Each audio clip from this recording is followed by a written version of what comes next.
Bonjour Francis et bonjour à tous les Eric, fans de bonjour, Bodybuilding comment Rules. vas-tu?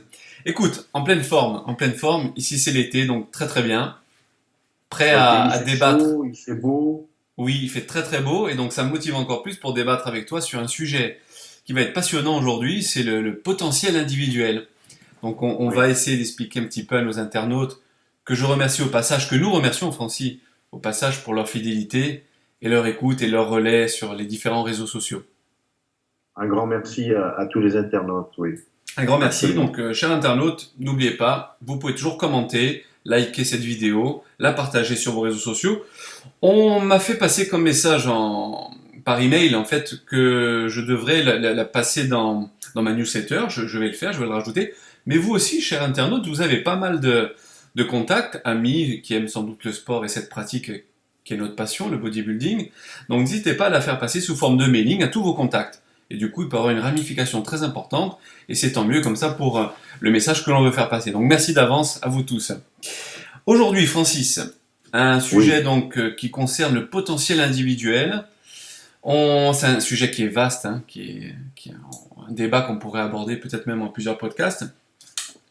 Je te propose de parler d'abord d'un point qui paraît essentiel, mais qui ne l'est pas, hein, au niveau du développement potentiel global individuel, mais qui est le point de départ, je pense, de toute interrogation à ce sujet-là pour les internautes. C'est la prédisposition génétique. oui. Peux-tu nous en parler un petit peu? Il est évident que, comme dans toutes les disciplines sportives, le bodybuilding fait partie d'une discipline sportive aussi, la prédisposition est importante et être à même de pouvoir obtenir des résultats positifs par rapport à une méthode d'entraînement, c'est la condition sine qua non pour progresser. Donc, fabriquer du tissu musculaire peut venir par rapport à une certaine hygiène de vie, style de vie, méthode d'entraînement, préparation à cet effet, mais il faut tenir compte notamment de la prédisposition génétique. Alors, il y a des qualités qui sont innées, il y a des physiques qui nous permettent d'obtenir des résultats plus rapidement que pour d'autres, avec les mêmes méthodes d'entraînement, Mhm. avec les mêmes programmes d'entraînement. Donc, c'est important de le savoir. Et lorsque j'ai préparé Ce cet sujet? Mhm. article-là, ce sujet, j'ai fait allusion à plusieurs, si tu veux, plusieurs éléments qui font partie du Je vais, potentiel individuel. je vais les Donc aborder aujourd'hui.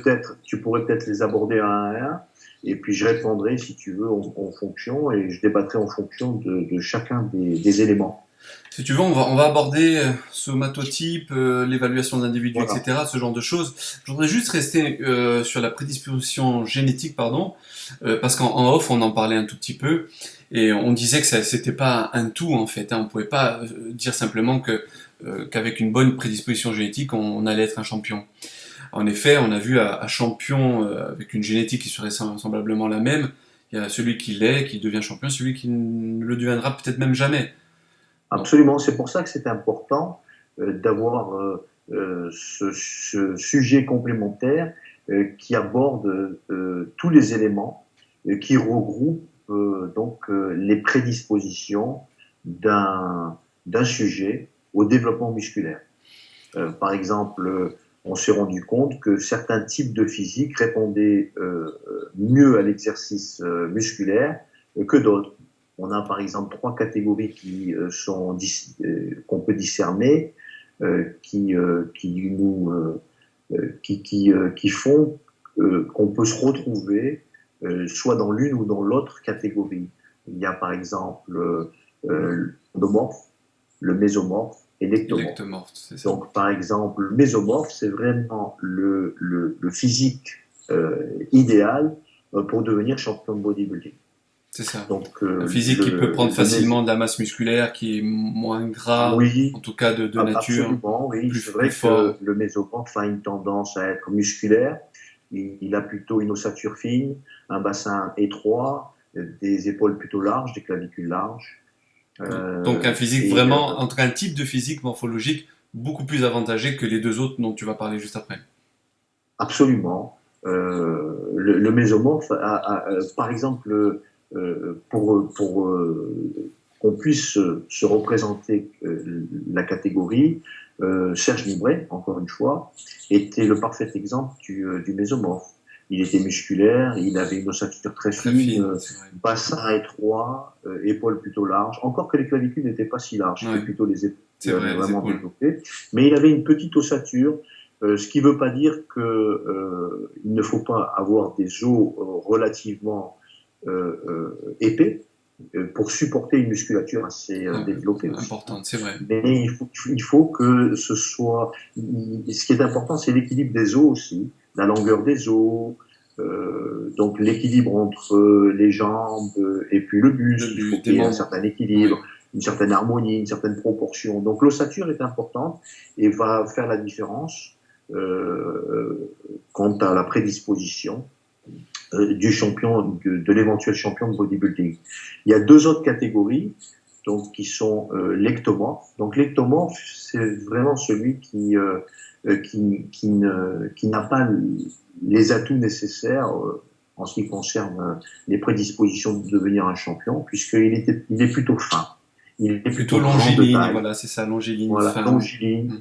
Et il n'a pas les proportions au niveau de l'ossature qui conviennent pour devenir après, une fois développé, impressionnant au point de vue visuel. Donc lui, c'est le moins doué, si tu veux, des trois types morphologiques. Parmi ceux qui nous écoutent, ils s'y retrouveront peut-être. C'est quelqu'un qui a du mal à prendre du poids. C'est quelqu'un qui, de toute façon, a du mal même à prendre du muscle tout court. Hein. Il est plutôt sec. Il n'est pas gras, par contre. Hein. Ce qu'il va prendre, ça va être du bon. Donc c'est le côté avantageux de l'ectomorphe. Mais c'est vrai qu'il va prendre très difficilement du poids. Surtout que par rapport notamment du muscle. Au premier type dont tu as parlé, il nous reste l'endomorphe à évoquer, mais on parlait du mésomorphe aussi. On a tous connu dans les gyms, et toi sans doute aussi, le gars qui est à côté de nous, qui lui en 6 mois va prendre énormément, enfin en tout cas beaucoup plus vite. Et c'est vrai qu'on se sent désavantagé si on est ectomorphe ou endomorphe, mais c'est ainsi, on parlera plus tard d'intelligence, de culture générale, de motivation, etc., pour arriver à pallier ces déficiences apparemment, entre guillemets, hein, que l'on pourrait avoir et c'est pour ça que c'est important, tu vois, Eric, d'évoquer tous les éléments qui regroupent, si tu veux, les prédispositions idéales pour celui qui souhaite obtenir des résultats manifestes au niveau du développement de la masse maigre. Donc c'est important de les évoquer, comme ça on peut se retrouver, grâce à ces éléments, on peut se situer, on peut se retrouver et on peut savoir comment pallier à certains handicaps, à certains désavantages génétiques. Parle-nous du troisième morphotype, l'endomorphe. Donc l'endomorphe, lui, si tu veux, il est plutôt rond, il est épais, il est un petit peu enrobé, enveloppé. En règle générale, il a des cuisses plutôt développées et un buste aussi assez développé. Mais il va avoir du mal à sécher, même si il pourra développer sa musculature peut-être aussi rapidement, sinon plus que le mésomorphe. Donc il y a des désavantages au niveau de la qualité musculaire. C'est vrai qu'il n'a pas les proportions du mésomorphe, au niveau ossature aussi. Il a plutôt les jambes courtes, les membres assez courts. Il est trapu, il est épais. Il n'est pas très musculaire, donc certains désavantages, mais il y a quand même des atouts, un petit peu comme dans... Donc chaque catégorie différente a des avantages et des désavantages, mais c'est vrai que le type morphologique idéal pour devenir champion, pour le bodybuilding en tout cas, la disposition qu'il faut, c'est le mésomorphe. C'est vrai. Donc, tu parlais de segments, de longueur de membres inférieurs et supérieurs. Le squelette, en fait, va être aussi déterminant pour être sur une scène d'un concours de culturisme et être un champion. En effet, tu parlais de Serge Nubret, qui avait de grosses épaules, de gros trapèzes, mais il a travaillé dans ce sens-là. Mais celui qui a des clavicules particulièrement larges, il va être avantagé s'il a un bassin étroit, clavicule large. Ça va donner encore plus l'impression, s'il rajoute de la masse musculaire dans ces zones-là, d'avoir un bon V. Bien sûr. Absolument. C'est vrai que quand le sujet a des épaules larges et un bassin étroit, style par exemple Sergio Oliva dans les années 60, un champion cubain qui a émigré aux États-Unis dans les années 60 et qui était, je pense, un bodybuilder qui pourrait encore au jour d'aujourd'hui rivaliser au niveau de la masse musculaire avec la nouvelle génération de bodybuilders actuels, ce qui est assez phénoménal. Sergio Oliva est avec une ossature relativement fine, un bassin très étroit, une taille fine, des épaules plutôt larges, même au niveau claviculaire. Donc c'était le champion d'excellence. Il y avait Frank Zane aussi, qui est arrivé un petit peu plus tard, dans les années fin 60, début 70, qui représentait, bien avant Sergio Oliva et Frank Zane, il y avait Steve Reed, oui. qui lui avait un physique exceptionnel au niveau de l'ossature. Il était grande taille, très large d'épaule, très large d'épaule. Encore que le fait d'avoir des clavicules larges n'est pas forcément un avantage, puisqu'on s'est rendu compte que les sujets qui étaient très larges d'épaule au niveau de la clavicule ne devenaient pas forcément épais. Et inversement, ceux qui étaient plutôt étroits au niveau de la clavicule étaient plutôt épais au niveau des dorsaux, au niveau des pectoraux. Donc ça, c'est important de le noter. Ça a été quelques indications comme ça qu'on a eues. Au jour d'aujourd'hui, notre représentant de bodybuilding au niveau professionnel, le meilleur bodybuilder professionnel d'aujourd'hui, est étroit au niveau de la clavicule. C'est pas le plus large en effet. Phil Heath, tu parles bien évidemment de Phil Heath. Il est plutôt étroit. Mais il est très épais. Ça lui donne une apparence, si tu veux, un avantage sur la compétition.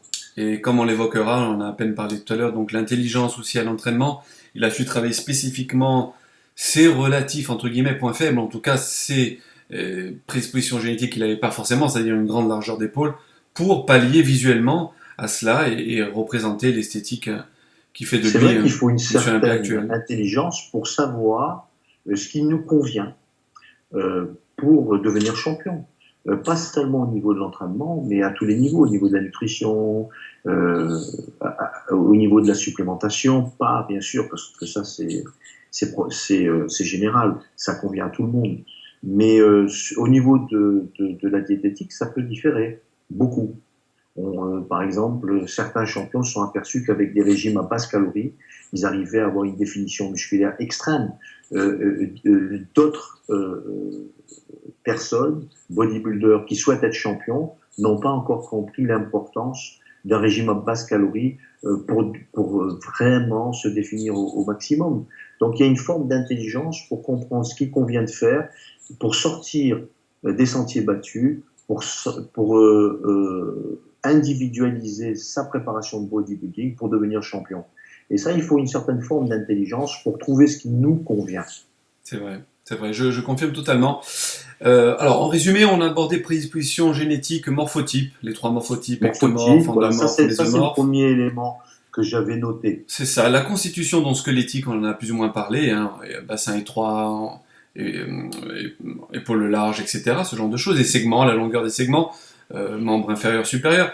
On a aussi la longueur des muscles.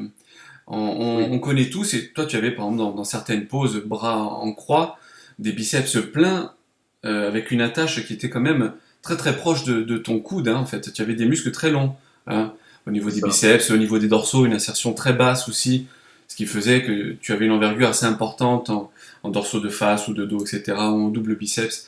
Donc parle-nous un petit peu de la longueur des muscles, justement, qui peut être déterminante pour faire de quelqu'un un champion ou pas, ou comment après pallier à ce manque de longueur. La longueur d'un muscle va déterminer, si tu veux, son épaisseur. Plus un muscle va être long, plus il va être épais. Donc, tu m'as même écrit un petit ratio par rapport à la taille que l'on peut avoir par rapport à sa longueur. En fonction de l'épaisseur d'un muscle, sa longueur. Il ne pourra pas... si tu veux, un muscle qui fait, par exemple, 3 cm de long ne pourra pas faire plus de 3 cm d'épaisseur. Sinon, il serait impossible pour ce muscle-là de se contracter. Donc, c'est quelque chose qu'il faut savoir. Donc la longueur est importante. C'est la tâche tendineuse, la longueur de la tâche Oui, tendineuse qui compte. C'est pas tellement là où est attaché sur l'os c'est ça. le Ce tendon. qui n'empêche pas que il y a des biceps, c'est parmi les plus connus. Tu te souviens d'Albert Beckless, un Oui, pic très très un haut. bon Donc, exemple. hein, tu as vu, donc malgré Donc tout, c'était un biceps court, oui, mais qui avait une illusion d'être d'être immense, enfin d'être, énorme, voilà, d'être énorme. épais. C'est ça. Mais en fait, il était relativement court, donc il n'était pas vraiment volumineux, mais c'était plutôt la forme euh, qui, à la contraction qui faisait son impression visuelle. C'est ça. Donc ça, c'est un biceps relativement court. Alors après, Franco Colombo aussi avait tout de très même court, c'est vrai, oui, oui, des biceps courts. Mais on peut très bien avoir des muscles courts, par exemple des biceps courts, et inversement des triceps plutôt c'est longs. vrai. Voilà. Et d'une partie, d'un côté du corps à l'autre côté, il peut y avoir des muscles qui sont plus ou moins longs. Par exemple, mon biceps droit est beaucoup plus long que mon biceps gauche au niveau longueur. Oui. Et on Donc a tous plus ou moins c'est très rare de trouver un bodybuilder qui va avoir la même longueur de parfaitement muscle symétrique, d'un oui. côté du Ouais. corps et de C'est l'autre vrai, que ce côté. soit des fois même un peu au niveau. On a un côté qui est des fois un petit peu plus musclé, un pectoral, etc. Bien sûr, Donc plus après, épais, c'est ça. plus long, et donc la forme visuelle va changer par rapport Tu es gaucher ou à la droitier, longueur. Francis? Gaucher ou droitier? Je suis droitier. Droitier, droitier. Pour revenir un petit peu à tes biceps, par exemple, ils sont donc longs et pleins. Ils m'ont toujours fait penser à ceux qui utilisent les bancs sans même savoir quel banc ils utilisent et de qui ça vient. Toi, tu vois de qui je veux parler. Du banc Larry Scott, donc premier monsieur Olympia de tous les temps, hein, 1964, Oui, qui avait des biceps très très pleins aussi. Une longue oui, longueur, très long hein, en fait, absolument. ces muscles. Hein. J'ai eu l'opportunité de travailler avec Larry Scott.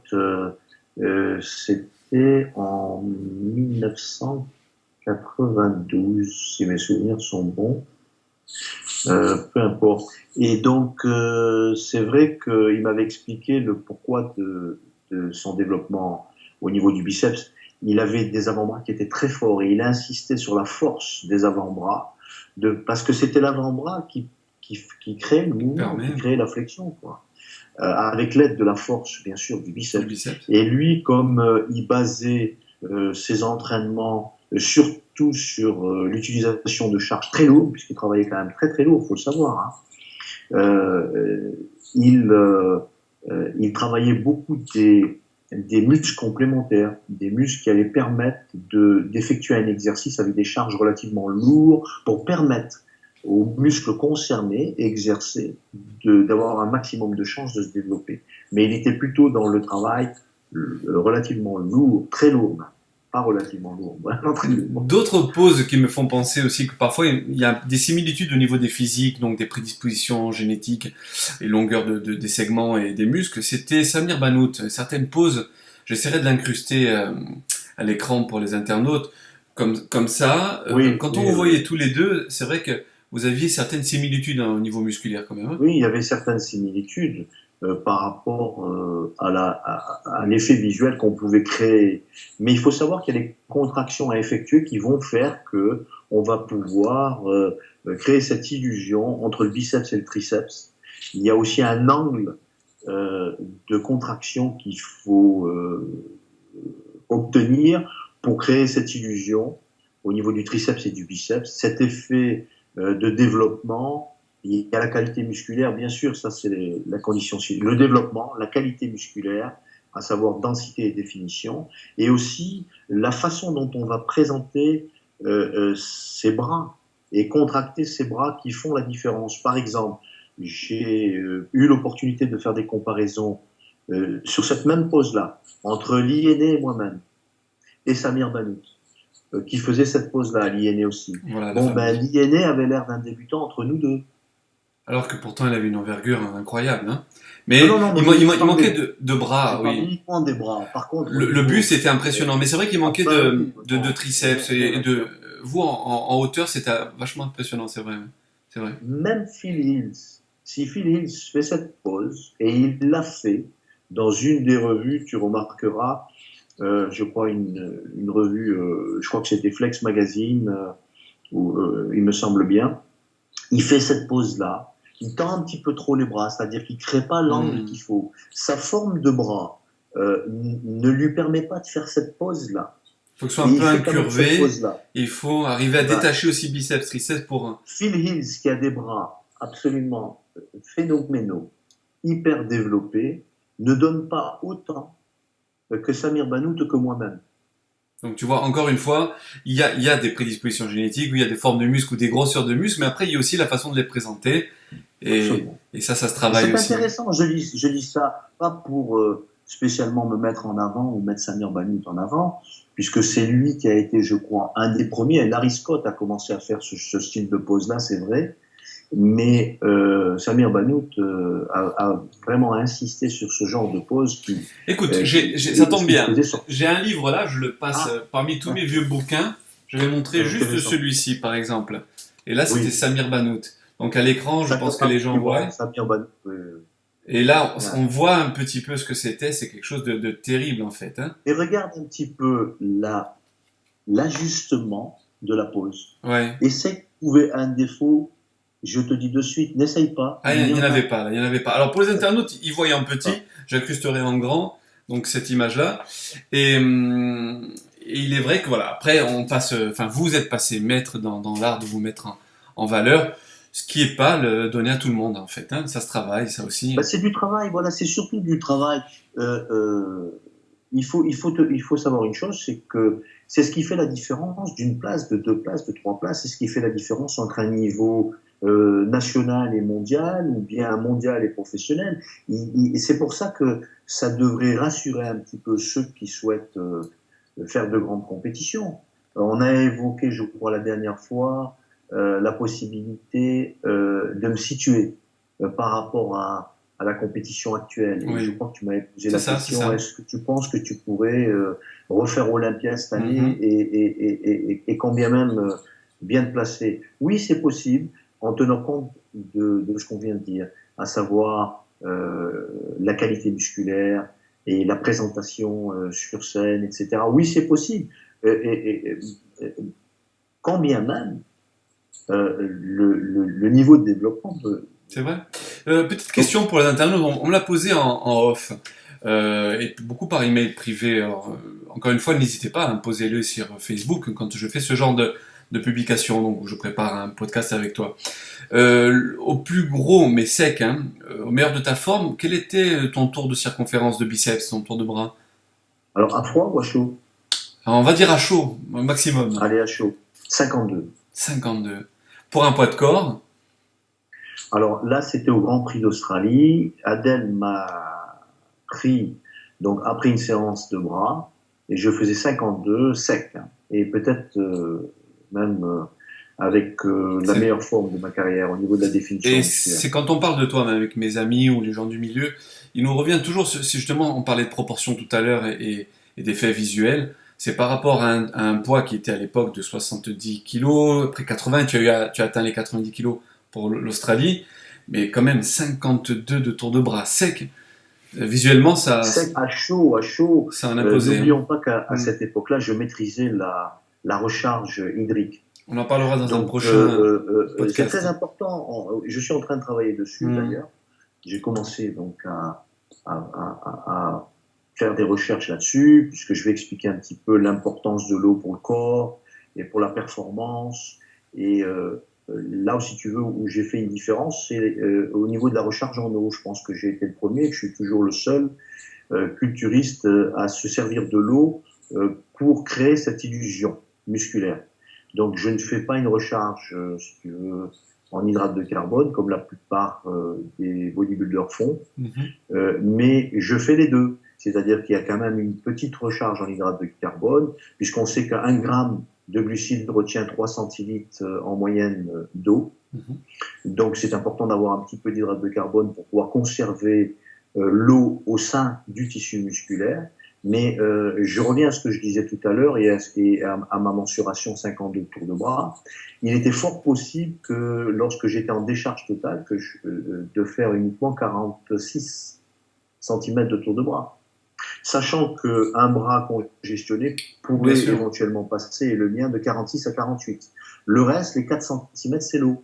Oui, oui, Revenons à oui. ce qu'on disait C'est au ça. départ, la composition d'un muscle est équivalent en moyenne à 60% d'eau. Oui, Donc un muscle qui pèse 1 kg ne pèsera complètement déshydraté, ne pèsera que 400 grammes. c'est ça. Alors, pour les internautes qui Alors nous écoutent, qu'imagine un muscle de 400 grammes complètement hydraté. énorme. C'est vrai. C'est ce qui explique ma mensuration du Grand Prix d'Australie. On en reparlera, mais alors avec grande attention, ça va être un sujet passionnant celui-ci. Et ce dont tu parlais juste à l'instant, la composition donc en eau du corps, on l'avait abordé dans le sujet qui était donc le gain en masse musculaire maigre. Pour les Oui. internautes, s'ils l'ont loupé, donc je vous invite à regarder sur le YouTube, aller référencer la vidéo. Dans le potentiel individuel encore, il y a cette fois-ci un Ah oui, sujet il y a qui plusieurs peut, éléments. On en a ouais, évoqué deux là. le morphotype, L'ossature, enfin le l'ossature, morphotype, oui. l'abord de la génétique globale, avec, on a L'ossature détaillé et l'ossature. la longueur des La muscles. longueur des muscles, 3 déjà. Maintenant, on va parler de quelque chose qui fâche un peu. C'est-à-dire que si certains sont doués génétiquement pour prendre facilement de la masse musculaire, d'autres sont doués, un peu comme les endomorphes, pardon, tout à l'heure, pour prendre facilement du gras. Donc, Oui. tu peux un peu débattre sur ça? C'est vrai qu'il y a donc génétiquement, on est avec certaines comment Cellules dirais-je, adipeuses. cellules graisseuses, Oui, cellules adipeuses. Donc il y a des personnes qui vont posséder plus de cellules adipeuses que d'autres, et c'est ce qui va faire la différence entre les obèses, les moyennement obèses et ceux qui le sont, qui possèdent un petit peu de gras mais pas beaucoup. Et c'est ce qui expliquerait euh, pourquoi certaines personnes auraient du mal à se débarrasser euh, de leur graisse, de leur tissu adipeux, ou reprendraient du tissu adipeux. Donc c'est vrai qu'il y a un facteur génétique qui, qui crée un handicap. et qui voilà, nous favorise ou nous Certain. désavantage. Il nous Dans les favorise chiffres que tu m'as très donnés, strict. qui sont assez impressionnants, je ne les connaissais pas ceux-là, je vais relire un de tes passages. Donc la moyenne des personnes n'étant S'il te plaît. S'il te voilà, plaît. la moyenne des personnes n'étant pas pour autant, parce que tu as travaillé et je t'en remercie, et je pense que les internautes t'en remercient également. Donc la moyenne des personnes n'étant pas pour autant obèses possède approximativement 25 à 30 milliards de cellules graisseuses. Les modérément obèses, donc vous avez entendu, hein, 25 à 30 milliards, les modérément obèses pardon, en possèdent 50 milliards, donc déjà le double. Et les très obèses peuvent posséder quant à eux jusqu'à 240 milliards de cellules graisseuses. Donc là, on est 240, on était à 30, à 7 fois, 8 fois plus que les tout premiers. Donc vous comprendrez hein, que c'est en effet, on peut être fortement désavantagé si on se trouve dans l'une ou l'autre de ces catégories. Donc voilà, Mais, ça fait partie mais il malheureusement de n'empêche, challenges à relever voilà, aussi. voilà, exactement, mais il n'empêche qu'il est possible de perdre de façon considérable du gras corporel et de devenir même défini et d'avoir une sangle abdominale apparente. Et il est évident que certaines personnes, certains individus vont souffrir plus ou moins que d'autres. Mais il est possible pour tout le monde d'obtenir une définition musculaire appropriée par rapport à ses objectifs ou à la compétition. Ce qui est intéressant de savoir, c'est que je ne suis pas du tout prédisposé pour la définition musculaire. D'accord, bon tu vois, pourtant, Alors, hein. comment l'expliquer? Ben, c'est simple, il m'a fallu, lorsque j'étais vraiment très défini, il m'a fallu vraiment descendre ma ration Très très bas au niveau calorique calorique. très bas. J'ai pu descendre et obtenir une définition musculaire conséquente, par exemple en 1990, en étant à moins de 1000 calories. Ça paraît, pour ceux qui nous écoutent, je pense, inimaginable hein, d'arriver à tenir entraînement, etc., et se préparer pour une J'ai même compétition. fait 3 séances d'entraînement journalières de 30 à 40 minutes, très courtes évidemment, mais Cours de très régime, bien intenses. sûr. Je faisais des supersets, des séries géantes avec des techniques d'entraînement et tout pour essayer de stresser au maximum le muscle en un minimum de temps, de stimuler au maximum le muscle en un minimum de temps. Donc je faisais 3 séances de 30 à 40 minutes en fonction de l'énergie possible et du glycogène que j'avais en stock, avec près de 500 calories par jour. Ce qui est rien du tout quand on connaît la valeur des aliments. Enfin, il faut en moyenne 1000 à 1500 calories Ne pour serait-ce que pour vivre même et pouvoir vivre. avoir une Au niveau activité normale, en tout cas en quotidienne. moyenne 1500 calories, Oui. ouais, pour assurer les fonctions. Petite question, on va aller dans l'intimité de Francis Benfato. Où stockes-tu les graisses par le passé ou maintenant? Parce que tu m'as écrit des choses très intéressantes sur la zone géographique dans laquelle on vit, qu'on soit en Afrique, que ce soit dans les pays nordiques, etc. Je vais te laisser en parler. Nous qui sommes des Méditerranéens, c'est un peu toujours autour de l'estomac, un peu la bouée classique, c'est ça? Oui. Bon, ça dépend un peu du style de vie, c'est vrai, mais on s'est rendu compte, par exemple, que les Mais gens. si tu te laissais aller, Euh, ça viendrait particulièrement. pour moi, en ce qui concerne, ben, avec l'âge, ça a un petit peu changé, mais lorsque je préparais les grandes compétitions, les grandes rencontres, j'avais du mal à sécher au niveau des pectoraux, Ah bon, d'accord. voilà, et au niveau du dos. Milieu, bas, l'ensemble? Le bas du dos, principalement. D'accord. Voilà, le bas du dos, mais l'ensemble en règle générale.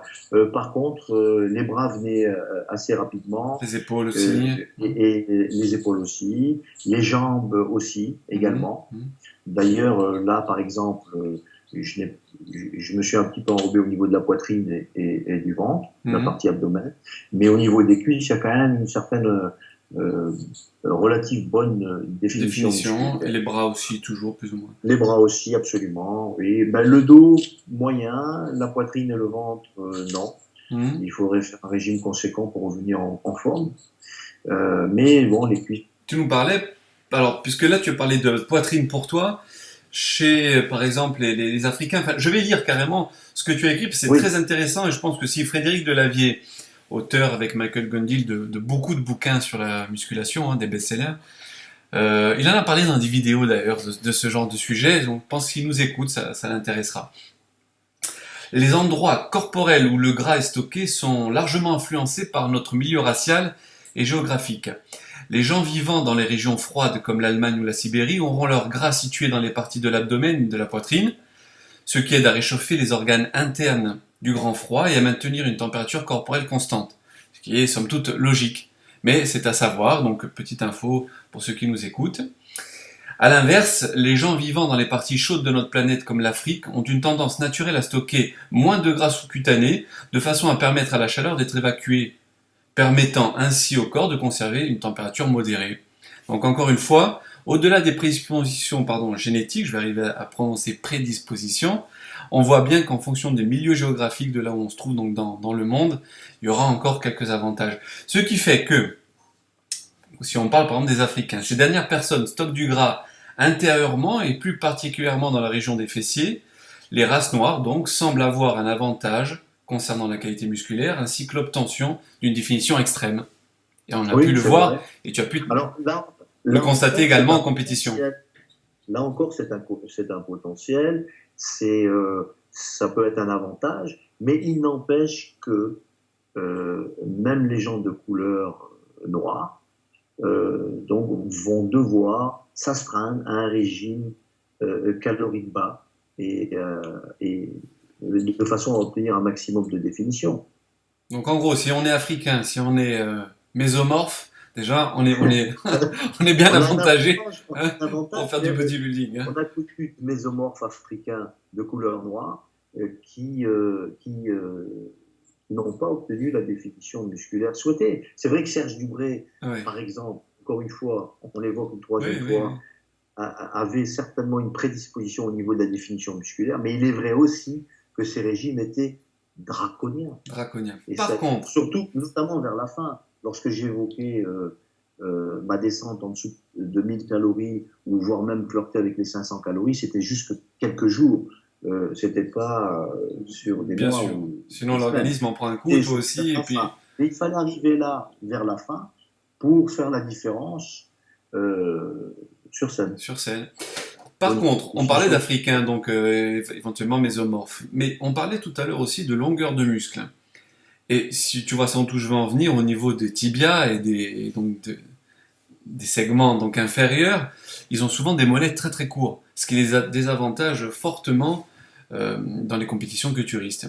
Donc encore une fois, la longueur du muscle peut avantager ou pas. Encore que on peut dire que si vraiment il est souhaitable de posséder un point faible, il vaut mieux ne pas avoir de gros mollets qu'autre chose. C'est clair. Même si, Donc, même si la symétrie parfaite, ça serait rapport cou, bras, oui, mollet, pareil, identique. oui, Dans oui, l'absolu. c'est dans l'absolu, oui. Mais on peut se permettre d'être champion avec des petits mollets. C'est possible. Ouais. C'est vrai qu'il y en a en tout cas, il y en a eu. Même Voilà. si quand même dans l'ensemble, à physique égale, la personne il y en a des plus petits sera sanctionnée. Mais bon, Oui, c'est vrai, bien sûr. Oui, oui, c'est vrai aussi, il faut le dire. c'est clair. Ouais. Deux derniers points. Là, on va parler de la densité musculaire et de l'efficacité neurologique. Alors là, ça me passionne aussi moi particulièrement puisque quand on me parle de tant d'années d'entraînement et de ce que moi j'ai pu apprendre, etc., je parle souvent de la relation nerf-muscle, donc neuromusculaire, de ces milliers et millions de répétitions que l'on a fait qui ont aiguisé cette relation nerf-muscle, donc Oui, neuromusculaire, qui fait qu'au-delà de prédispositions génétiques qui feraient qu'on serait avantagé, on peut le travailler et on peut ça se l'améliorer, travaille. et ça se Ça travaille se travaille. Et énormément. il faut savoir aussi une chose, c'est que là où on est optimal, c'est quand on est au régime. Il y a une meilleure connexion cerveau-muscle lorsqu'on est au régime, parce qu'il y a une meilleure sensation musculaire aussi. Donc C'est vrai. c'est important de savoir ça. Et inversement, lorsque on est en prise de poids et lorsqu'on a un régime calorique qui est plutôt haut, on a une connexion donc nerf-muscle qui est peut-être un petit peu moins cerveau, pardon, nerf-muscle Oui, oui. qui est un peu moins aigu. Il y a des personnes qui ont des capacités à solliciter plus de fibres musculaires que d'autres parce qu'ils ont au niveau musculaire plus de fibres nerveuses. Donc ça Oui, aussi, ça fait partie d'un potentiel individuel, malheureusement qu'on peut pas changer là par contre. Hein. On a, si demain on fait une biopsie, on peut savoir, tu le dis très bien dans les mails que tu m'as envoyés, le nombre de fibres musculaires. On peut savoir aussi que un va avoir plus de fibres nerveuses, donc plus d'innervation, donc plus de sollicitation potentielle de ces mêmes muscles suite à l'influx nerveux. c'est vrai, c'est vrai que c'est un avantage au niveau génétique que de posséder plus de fibres musculaires au sein d'un groupe Mhm. que d'autres. Et la possibilité aussi de solliciter un maximum de fibres musculaires au sein d'un groupe de muscles. Il y a des personnes qui peuvent arriver à solliciter 30% de leur groupe musculaire, d'autres 40% et peut-être que les plus doués un petit peu plus. Je pense que un point important, la motivation revient énormément là-dedans à chaque fois. Hein. Une petite seconde, Je t'en Eric, prie, je je vais t'en prie. juste brancher mon ordinateur Vas-y, je t'en prie. puisque je manque un peu de batterie. Voilà, C'est le live. ça y est. On coupera pas, hein, ça reste, c'est le côté vivant de nos échanges. Euh, on parlait pour stimuler donc bien la croissance et en rapport à un potentiel individuel, on parle beaucoup d'implication mentale. Donc là, vu qu'on est Oui. sur cette notion neuromusculaire, l'implication mentale va faire que on va recruter encore plus que celui qui va y aller en dilettant, qui va dire je contracte, je fais une flexion d'avant-bras sur La bras. concentration est importante, mais pour aiguiser la concentration, il faut que la sensation musculaire soit présente. Plus la sensation musculaire est présente, plus on ressent le muscle travailler et plus il va y avoir un intérêt pour le cerveau à être impliqué. Et donc, on va pouvoir encore plus créer un effet d'autant plus grand puisque on va être plus attentionné. Donc la sensation musculaire est un plus pour Pour atteindre. créer une concentration Voilà. optimale et puis un travail de qualité aussi. Voilà, et pour atteindre un développement, un potentiel individuel, en tout cas maximal. Oui, Au c'est ça. niveau de son développement, j'ai à peine parlé avec l'efficacité neurologique de la densité musculaire. Alors, on voit un peu tout et rien à ce niveau-là en matière de compétition culturiste. On voit parfois des gars ou des femmes très volumineuses, mais avec en tout cas visuellement, une densité musculaire qui paraît moindre que le concurrent voisin. Donc ça Oui, aussi, au-delà d'une génétique, ça se travaille, mais déjà, on est plus ou moins privilégié ou désavantagé à ce niveau-là. oui, c'est vrai que la densité musculaire, notamment quand il y a de la définition, permet de créer un effet visuel conséquent et de faire la différence sur une scène de compétition. Mais ça peut être aussi amélioré. Si on n'a pas la chance d'avoir une densité musculaire importante, un échauffement peut permettre d'obtenir un muscle dense. Les muscles les plus qualitatifs ne sont pas forcément les muscles les plus denses. Un muscle qui est vraiment très dur peut être difficile à contracter sur scène. Hmm. Donc c'est important d'avoir une certaine souplesse musculaire et peut-être pas tant de densité musculaire que ça. L'important c'est quand le muscle soit contracté de pouvoir créer cette dureté et cette définition musculaire Toi, et cette impression toi qui visuelle. as affronté un Branch Warren lors de ton comeback en Australie, donc dans les années 90, tu étais beaucoup moins dense. 2006, 2006. 2006, maintenant j'avais en tête le dernier Olympia. 2006, bien sûr, excusez-moi. Donc tu étais beaucoup moins dense, même si tu étais beaucoup plus dense que ce que tu l'as été dans le passé à ton dernier Olympia, par exemple. Mais à la fois, tu semblais avec une envergure encore plus grande, alors que tu étais encore beaucoup plus léger que lui. Donc ça corrobore bien ce que tu dis. La densité, c'est important, mais la forme du muscle, son volume, sa souplesse, la façon de pouvoir le contracter et de l'évaser va donner un impact visuel peut-être plus important, Et ou puis la très différent. définition et puis la définition musculaire aussi. C'est vrai que la définition musculaire crée l'illusion. Donc plus on est défini, plus on est impressionnant Oui. visuellement. Vous avez combien? Peut-être une quinzaine de kilos d'écart, non? Peut-être. Peut-être. À ce Grand Prix-là, je pense 35 kilos. Ah, quand même, oui. Oui. Oui, oui. Pour la même taille à peu près. Donc tu te rends compte. Et pourtant, je vais essayer de retrouver quelques photos des incrustés, pardon, les inclure sur ce podcast, mais Il y a un truc tu double dénotes bicep pas, hein. de peau, là, qui est pas mal. Laquelle, pardon? Une pose double bicep de dos. Ah, ben oui, oui, je crois que c'est celle-là qu'on retrouve Là, tu vois bien, si tu veux, la différence au niveau des épaules, du dos, des du dos, tu bras. es très évasé. Oui, je l'ai en tête et je l'incrusterai. Et ce qui est intéressant de, de noter, c'est qu'il a un développement au niveau des cuisses qui est absolument faramineux Phénoménal, oui, c'est vrai. et Godzillesque. phénoménal.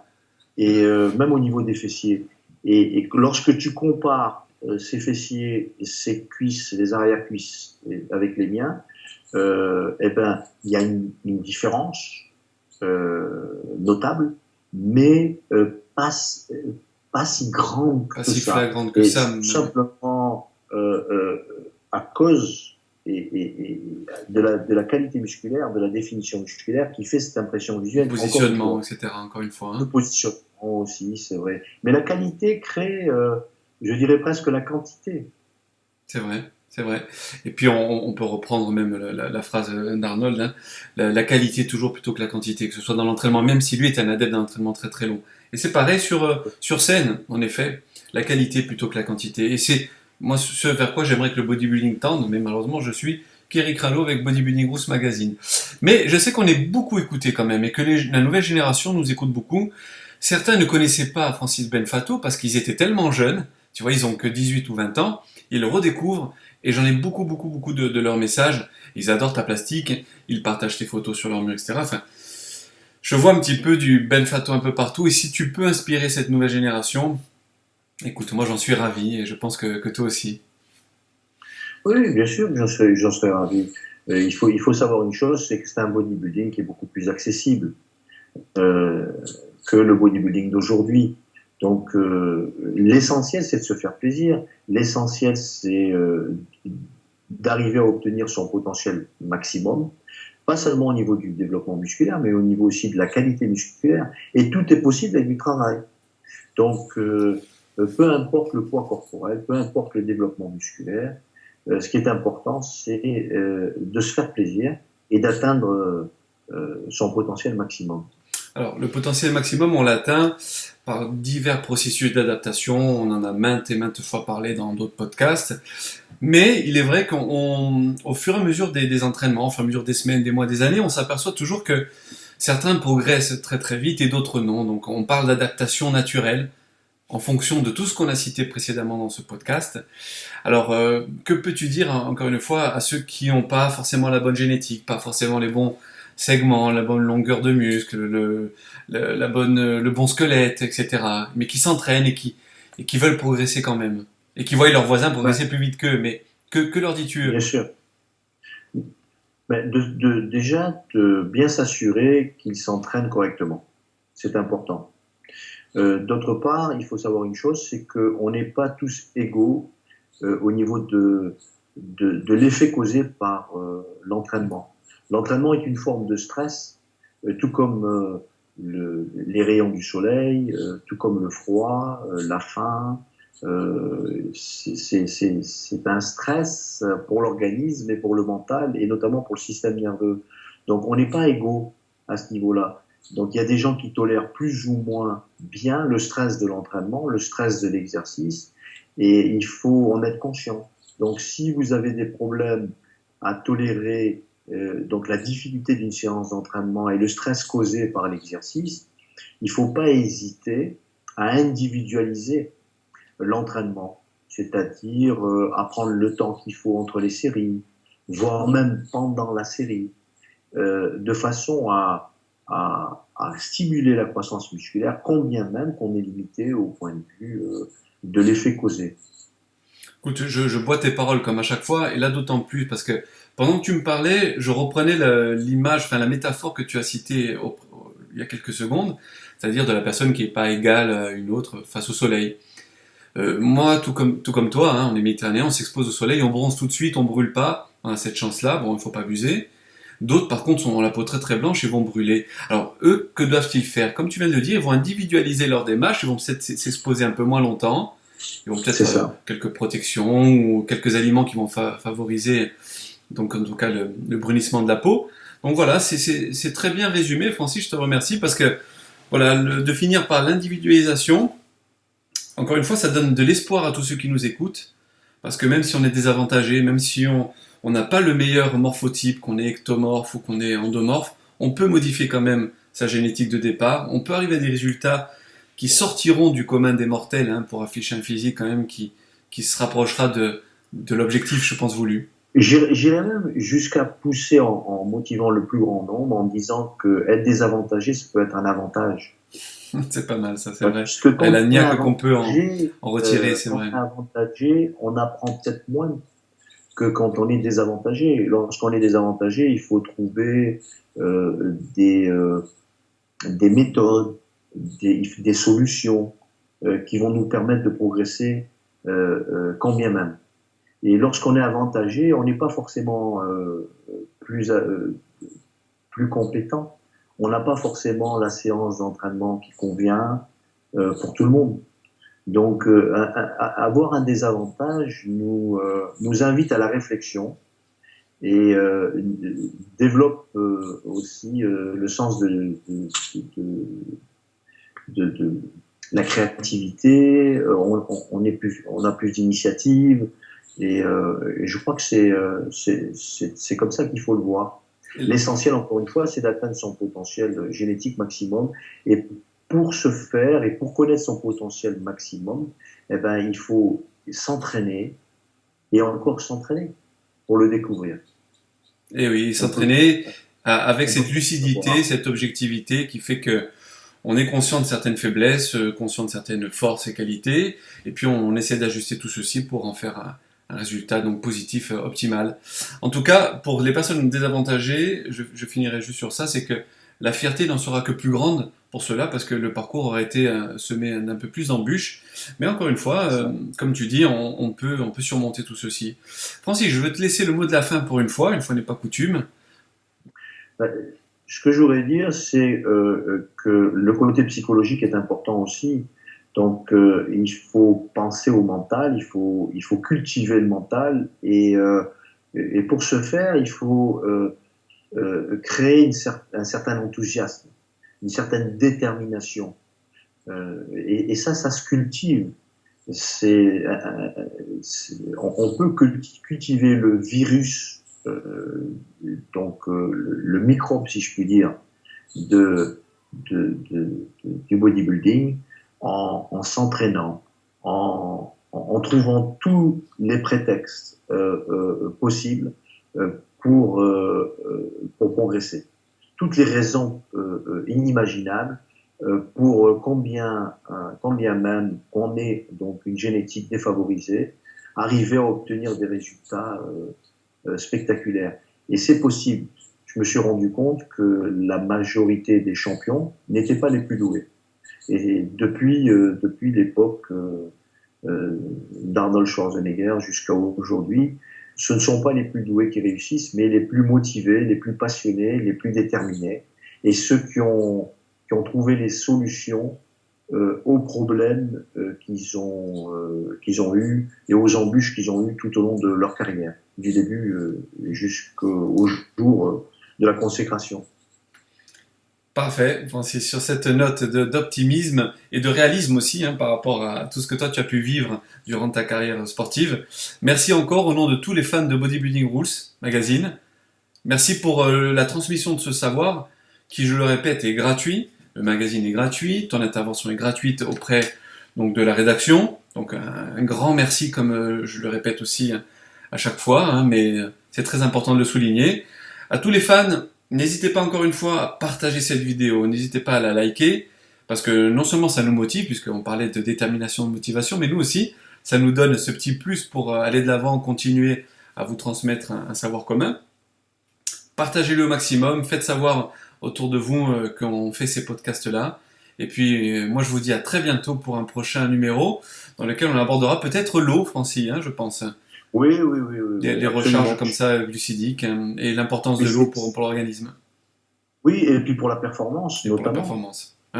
Pour la performance, puisque sachant que l'organisme entier est composé d'une majorité d'eau, lorsqu'on est déshydraté ne serait-ce que de 3%, on perd 10% de force, mais on perd aussi de la concentration, puisque 70 à 80% du cerveau est composé d'eau.